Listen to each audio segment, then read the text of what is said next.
Baik Om Swastiastu, kami dari kelompok 3 akan menjelaskan tentang mass storage struktur. Nah, berikut adalah kelompok kami, dari 4 orang.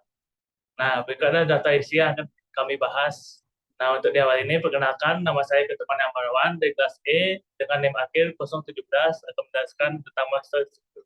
Dalam komputer itu terdapat penyimpanan massal, yaitu dari HDD, hard drive, atau NVM, non-volatile memory. Nah, di sini HDD itu bisa kita lihat seperti gambar di yang kanan ke atas dan NVM itu di kiri atas. Nah, HDD itu memiliki karakteristik fisik yaitu goyangan pelapis magnet yang diputar di bawah kepala pembaca penulis. Nah, di sini juga terdapat disk yang bisa dilepas. Hard drive itu ada ARM assembly, itu gambar tentang hard disk yang menggunakan moving head disk mechanism. Di sana terdapat head graphite-nya, terdapat armnya, dan terdapat spindle untuk rotasi platernya. Dalam plater itu terdapat silinder. Nah, dalam silinder itu juga terdapat sektor dan track. Nah, ini ada spesifikasi dari hard disk. Itu terdapat RPM atau rotasi per menit. Nah, rotasi per menit ini adalah kecepatan dari hard disk. Di antaranya ada yang 5.400, 7.200, 10.000, dan lain-lain. Terdapat transfer rate juga. Nah, secara teori transfer rate itu 6 giga per second. Nah, tetapi kenyataannya di hard disk itu antara 1 gigaan per second untuk transfer rate-nya.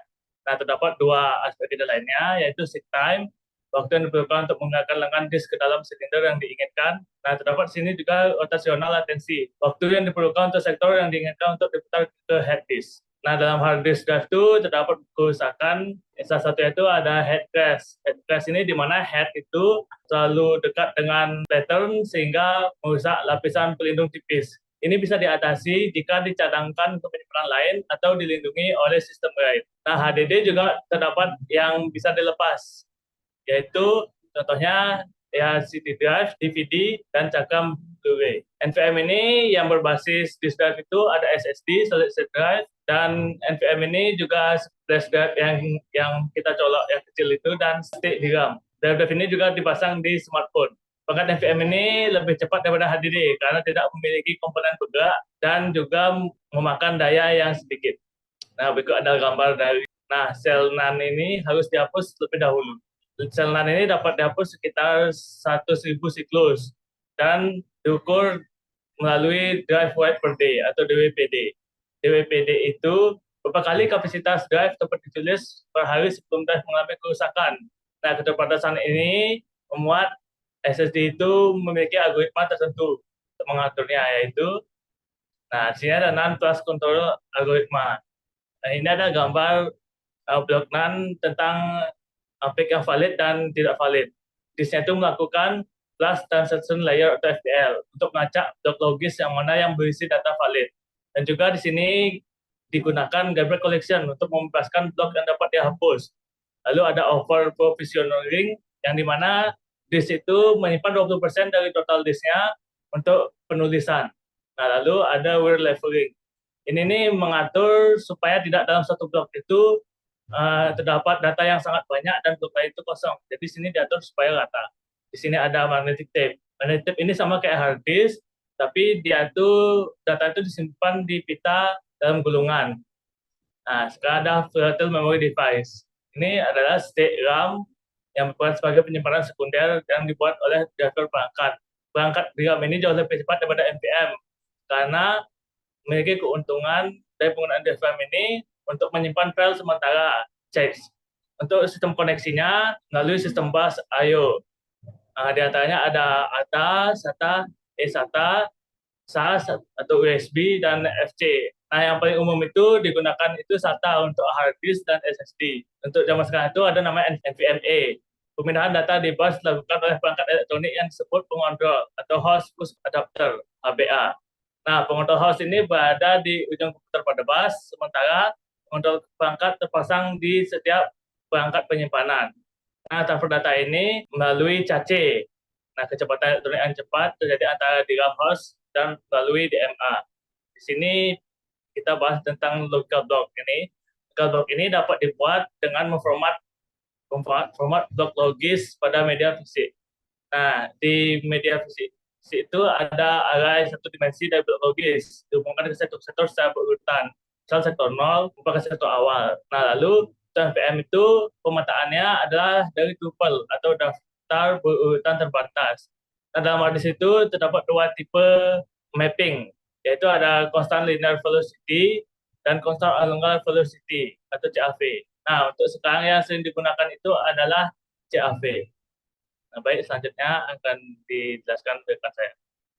Baik, terima kasih atas kesempatannya. Sebelumnya perkenalkan, saya Nika dari Kadri Utami dari kelas E dengan 3 digit 5 kir 023. Di sini saya akan menjelaskan materi mengenai HDD scheduling atau penjadwalan HDD.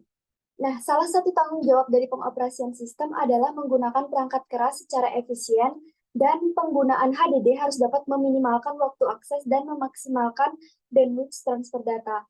Nah, secara sederhana, algoritma penjadwalan disk bekerja dengan cara saat ada disk yang menganggur, maka permintaan tersebut akan langsung dikerjakan.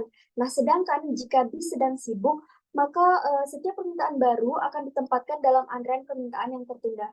Nah, bentuk paling sederhana dari penjadwalan disk yang pertama adalah menggunakan algoritma first come, first serve atau algoritma siapa cepat dia dapat. Nah, algoritma ini secara umum bersifat adil, tetapi umumnya tidak memberikan layanan tercepat. Untuk contohnya, di sini kita mempunyai disk dengan permintaan input-output ke blok-blok silinder, dan kita mempunyai urutan antrean seperti yang sudah tertera pada slide, itu ada 98, 183, 37, dan seterusnya. Nah, dalam urutan permintaan itu, misalkan head dimulai pada 53. Jadi itu artinya head ini nantinya akan bergerak dari 53, kemudian berpindah ke 98, lalu dilanjutkan ke 183, begitu seterusnya sampai urutan yang terakhir yaitu ke 67 sesuai urutan antriannya. Nah, inilah yang menyebabkan pelayanan dari algoritma ini cenderung lambat. Nah, selanjutnya kita akan membahas mengenai algoritma scan. Dalam algoritma scan, head akan terus-menerus memindai bolak-balik melintasi disk sehingga algoritma scan ini sering juga disebut dengan algoritma elevator atau lift. Mari kita langsung saja ke contohnya. Permintaan pada silinder dengan antrian data yang seperti yang sudah terdapat pada slide, itu kita juga perlu mengetahui arah pergerakan head. Jadi, anggap saja disk akan bergerak ke arah 0 dan posisi awal head saat ini adalah di 53 seperti yang terlihat pada gambar di slide.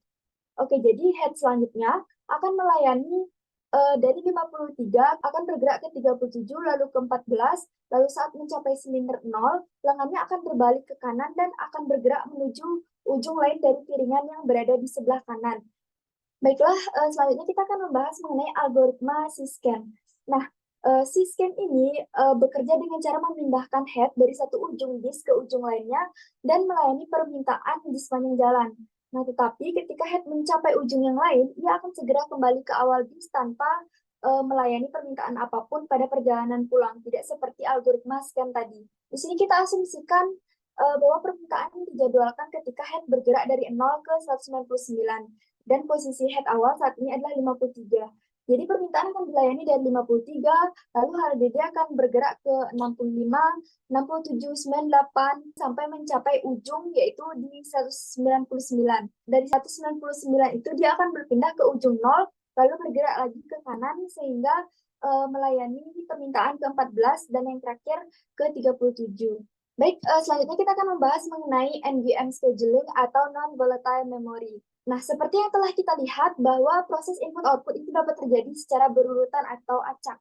Namun, secara alami, proses input-output akses acak itu jauh lebih cepat pada penjadwalan NVM, di mana HDD dapat menghasilkan ratusan input-output per second, sedangkan pada SSD itu dapat menghasilkan ratusan ribu input-output per second.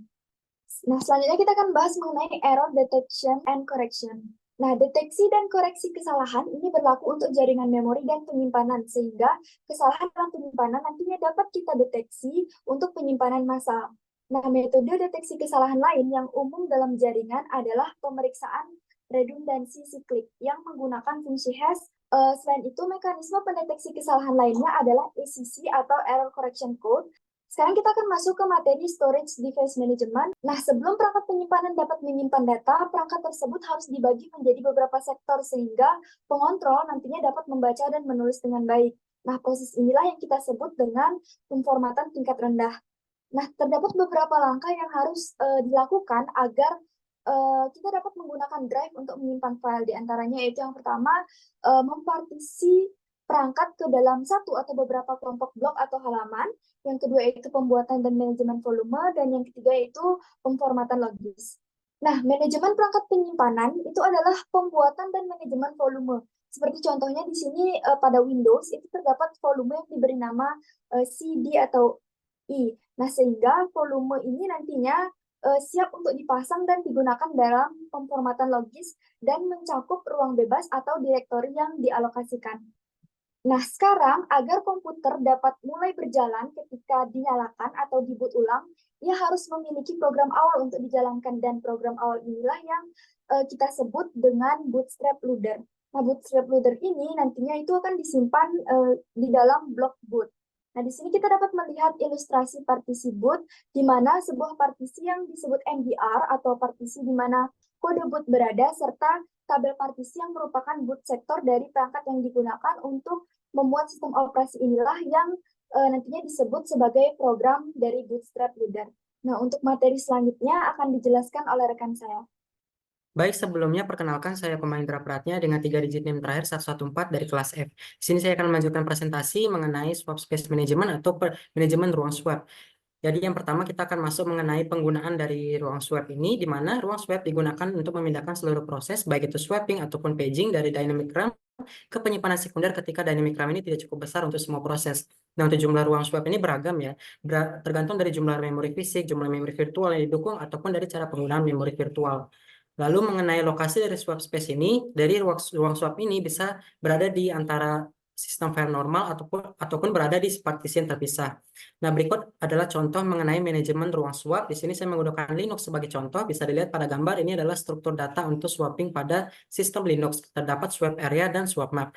Untuk setiap swap area terdiri dari rangkaian page load berukuran 4 KB yang digunakan untuk menampung halaman yang ditukar. Lalu pada swap map atau peta swap di sebuah array penghitung bilangan bulat, di mana terdapat nilai-nilai yang menunjukkan jumlah pemetaan ke halaman yang ditukar. Seperti pada contoh, jika nilai penghitungnya adalah 0, ini menunjukkan bahwa nilai slot halaman yang sesuai itu tersedia. Namun jika lebih besar dari 0, ini menunjukkan bahwa slot halaman itu ditempati oleh halaman yang ditukar. Lalu masuk pada storage attachment atau lampiran penyimpanan.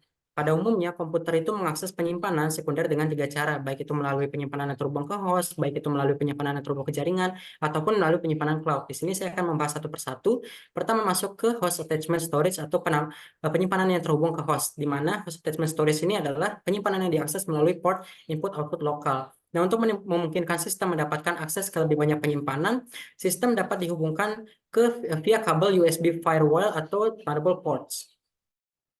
Lalu lanjut ke Network Attachment Storage atau bisa disingkat dengan NAS. Nah, NAS ini adalah penyimpanan yang tersedia melalui jaringan yang menyambungkan dari jarak jauh ke file system. Nah, pada beberapa sistem yang kita kenal itu juga menggunakan NAS. Contohnya seperti pada sistem Unix ataupun Linux itu menggunakan Network File System atau NFS. Lalu pada mesin Windows itu menggunakan Common Internet File System atau CIFS. Nah, NAS ini juga menyediakan cara yang nyaman bagi komputer di LAN untuk berbagi kumpulan penyimpanan dengan kemudahan penamaan dan akses yang sama. Contohnya yaitu penggunaan ISCSI, di mana ISCSI ini adalah protokol penyimpanan yang terhubung ke jaringan terbaru. Pada dasarnya ISCSI ini menggunakan protokol jaringan IP dan membawa protokol SCSI. Lalu lanjut yang ketiga yaitu cloud storage atau penyimpanan awan. Nah, cloud storage ini mirip dengan NAS di mana cloud juga menyediakan akses ke penyimpanan di seluruh jaringan. Namun tidak seperti NAS, penyimpanan diakses melalui internet atau WAN lain ke pusat data jarak jauh yang menyediakan penyimpanan dengan biaya tertentu, bahkan hingga gratis. Nah, NAS ini ada contohnya juga seperti pada Dropbox, Amazon S3, Microsoft OneDrive, ataupun pada Apple iCloud. Lalu yang keempat itu adalah storage array network and storage array. Di sini saya akan membahas satu-satu dimulai dari storage arrays. Nah, storage arrays ini adalah perangkat yang berisi drive untuk menyimpan data dan mengelola penyimpanan dan mengizinkan akses ke penyimpanan di seluruh jaringan. Lalu lanjut ke storage area network atau SAN. Nah, SAN ini adalah jaringan pribadi yang menghubungkan server dan unit penyimpanan, di mana kekuatan SAN ini terletak pada fleksibilitasnya. Beberapa host dan beberapa array penyimpanan dapat disambungkan ke SAN yang sama, dan penyimpanan dapat dialokasikan ke dinamis ke host. Nah, lanjut saya akan membahas mengenai struktur dari RAID. Nah, seperti yang kita tahu, beberapa perangkat penyimpanan terus menjadi lebih kecil dan lebih murah, sehingga beberapa sistem memungkinkan untuk dipasangkan beberapa drive sekaligus. Nah, apa itu RAID? RAID atau Redundant Array of Independent Disk itu adalah berbagai teknik pengaturan disk yang digunakan untuk mengatasi masalah kinerja dan keandalan. Nah, RAID ini sendiri diatur ke dalam 6 tingkat yang berbeda atau bisa disebut dengan level RAID yang selanjutnya akan dijelaskan oleh teman saya. Baik, perkenalkan nama saya Komarsin Mahira dari kelas E dengan 3 digit nilai 133. Di sini saya akan menjelaskan tentang driver. Yang pertama adalah driver 0. Raja mengacu pada susunan drive dengan stripping pada tingkat blok tetapi tanpa redundansi. Selanjutnya adalah driver 1 yaitu raja mengacu pada pencerminan drive.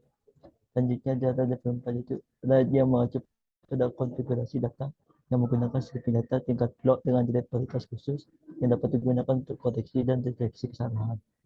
Selanjutnya ada level 5 yaitu raja menggunakan stripping data tingkat blok dan mendistribusikan paritas ke semua drive dalam satu set. Selanjutnya ada level 6 yaitu raja sama dengan level 5 tetapi menyimpan informasi redundant ekstra untuk melindungi dari kegagalan beberapa drive. Selanjutnya ada multidimensi level 6 yaitu raja mengatur drive ke dalam baris dan kolom yaitu array 2 dimensi atau lebih dan mengimplementasikan level 6 secara horizontal di sepanjang baris dan vertikal ke bawah kolom. Selanjutnya ada level 0 plus 1 dan 1 plus 0. Satu adalah raja menggabungkan level 0 itu kinerja dan satu kendala untuk memberikan kinerja yang lebih baik daripada level 5. Sedangkan level 1 dan 0 adalah raja mencerminkan drive secara berpasangan dan kemudian pasangan cermin yang dihasilkan bergaris.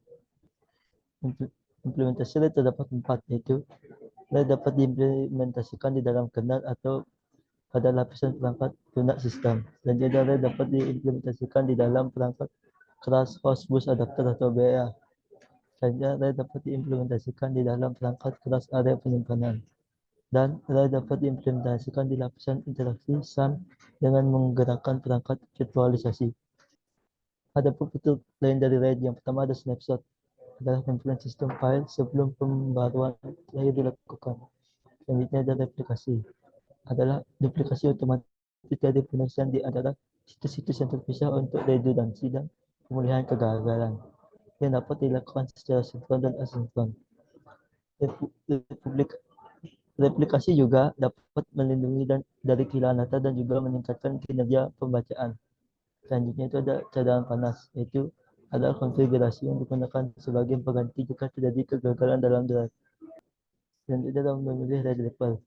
Dalam memilih level kita harus mempertimbangkan pembangunan kembali atau rebuilding performance. Jika sebuah drive gagal, waktu yang dibutuhkan untuk membangun kembali datanya bisa menjadi signifikan. Dan inilah yang menjadi faktor penting jika pasokan data terus-menerus diperlukan, seperti pada sistem database bekerja tinggi dan interaktif. Selain itu, kinerja pembangunan kembali memengaruhi waktu rata-rata di antara kegagalan. Nah, selanjutnya saya akan menjelaskan masalah dengan RAID, yaitu RAID tidak dapat melindungi dari kesalahan perangkat keras dan perangkat lunak. RAID juga memiliki masalah dalam implementasinya, yaitu kurangnya fleksibilitas. Oleh karena itu, ada yang dinamakan sistem perangkat Solaris JFS yang digunakan untuk memecahkan masalah ini melalui penggunaan checksum.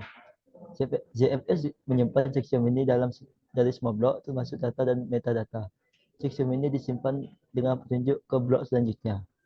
Dan JFS menggabungkan manajemen sistem file dan manajemen volume ke dalam sebuah unit yang akan dikumpulkan melalui setelah ke dalam kumpulan penyimpanan. JFS juga menggunakan model memori malloc dan free untuk mengalokasikan dan melepaskan penyimpanan untuk setiap file saat blok digunakan dan dibebaskan.